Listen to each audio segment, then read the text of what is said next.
Ok, alors dans cette vidéo, on va parler de la commande select. C'est une commande très importante en SQL, c'est elle qui va nous permettre de récupérer des informations de notre base de données. Ok.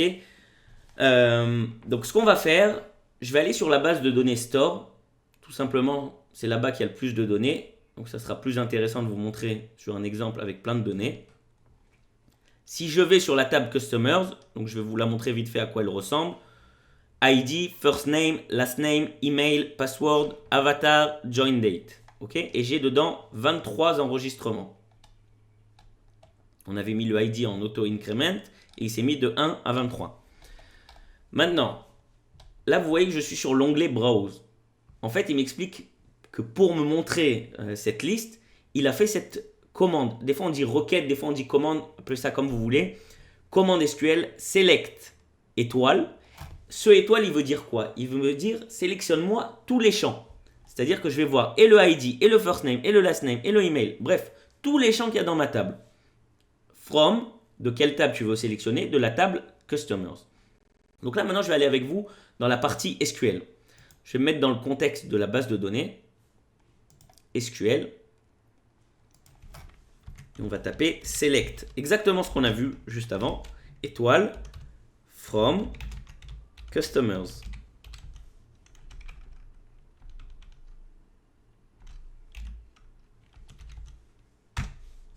Et là, j'appuie sur le bouton Go en bas à droite.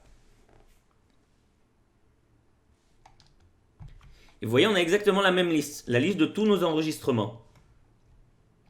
Ok. Maintenant, on va dire... Alors là, je vais me mettre dans le contexte de la table dans lequel je suis déjà. Vous voyez ici, je suis dans le contexte de la table. Je vais cliquer sur l'onglet SQL. Le menu est un petit peu différent. On a des boutons qui sont là pour nous simplifier la vie. Select étoile, qui me met directement ça. Select, qui me spécifie tous les champs qu'il y a dans cette table. Et encore d'autres fonctions qu'on verra par la suite. Donc, moi, je vais effacer tout. Je vais reprendre avec vous depuis le début. On va faire cette fois-ci, disons que je ne suis pas intéressé par tous les champs et donc je ne vais pas utiliser l'étoile. Je vais utiliser les noms des champs qui m'intéressent. Donc nous, par exemple, on veut ID, on veut first name et on veut last name de la table customers, from customers. Point virgule. Je lance cette commande avec le bouton Go. Et voilà notre résultat. On a bien nos 23 enregistrements, mais on n'a que les colonnes ID, first name et last name. Ok, donc ça, c'est pour sélectionner juste des champs particuliers qui nous intéressent. Maintenant, je vais vous montrer, allons voir la table Customers. Si je regarde par exemple le champ password, là, la colonne password, je vois 1, 2, 3, 4, 1, 2, 3, 4, bref, 20 fois 1, 2, 3, 4. Et 3 fois des mots de passe différents, si vous voulez, des un peu plus compliqués. Donc, ce que j'ai envie de vous montrer, on va dire qu'on fait une étude sur les mots de passe des utilisateurs de notre site. Donc, je vais aller dans la partie SQL. Alors, d'abord, je vais vous montrer si j'avais fait juste select password from customers. Si j'avais tapé juste ça, qu'est-ce que j'aurais vu? Je vais déjà juste copier-coller ça. Bah, je vois tous mes enregistrements, mais je vois seulement la colonne password. Ok.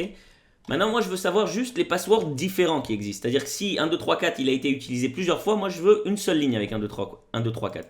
Qu'est-ce que je vais utiliser pour faire ça? Donc, je retourne dans le SQL. Je vais utiliser devant le mot password un autre mot-clé qui s'appelle distinct. Les valeurs distinctes. Ok. Ça va faire exactement ce que je vous ai dit. C'est-à-dire s'il y a plusieurs fois le même password, je vais vous montrer, j'appuie sur Go. Bah pour le coup, j'ai juste 4 lignes. C'est-à-dire que le 1, 2, 3, 4, il revient qu'une fois. Ok, donc ça, c'est pour le distinct. Autre chose que j'aimerais vous montrer. Ok. Disons que je ne veux pas avoir toutes les données de mes customers. Ce qui m'intéresse, c'est juste les 10 premiers customers, les 10 premières lignes. Donc, je vais utiliser le mot limit. limite 10, point virgule, go. Et voilà, pour le coup, on n'a que les 10 premiers enregistrements de notre table Customers. Donc ça, c'est si on veut juste retourner un certain nombre de lignes. Ok, encore autre chose que j'ai envie de vous montrer qui est important. Parce que pour l'instant, on reçoit les données, mais on n'a pas de façon de les organiser. Ok, c'est-à-dire de les mettre selon un ordre précis. Donc comment on va faire ça?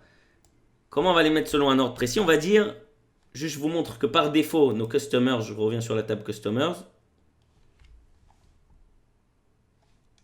ils étaient organisés par ID, par ordre croissant, c'est-à-dire de 1 à 23. Imaginons que je veux justement l'inverse. Je veux que le dernier customer, je veux le voir en premier. Okay, il vient d'arriver, il est tout frais. J'ai envie de l'avoir en premier sous les yeux. Donc comment je vais faire ça? Donc on va laisser select étoile.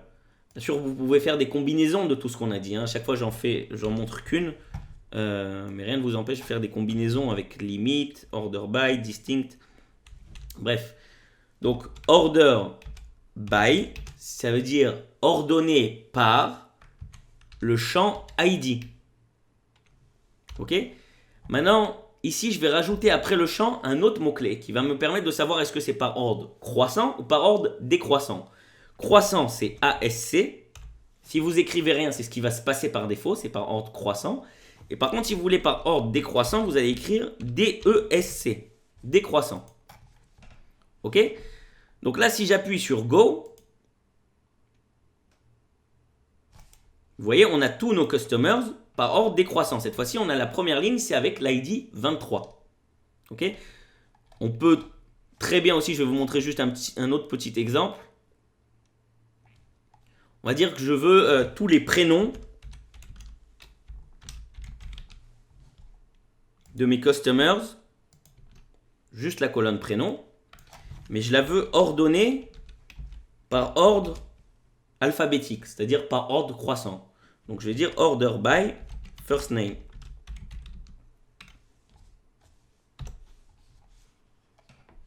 J'appuie sur Go. Et voilà, j'ai tous les prénoms de mes utilisateurs ordonnés par ordre croissant. Ok, donc voilà, c'est tout pour cette partie sur les selects.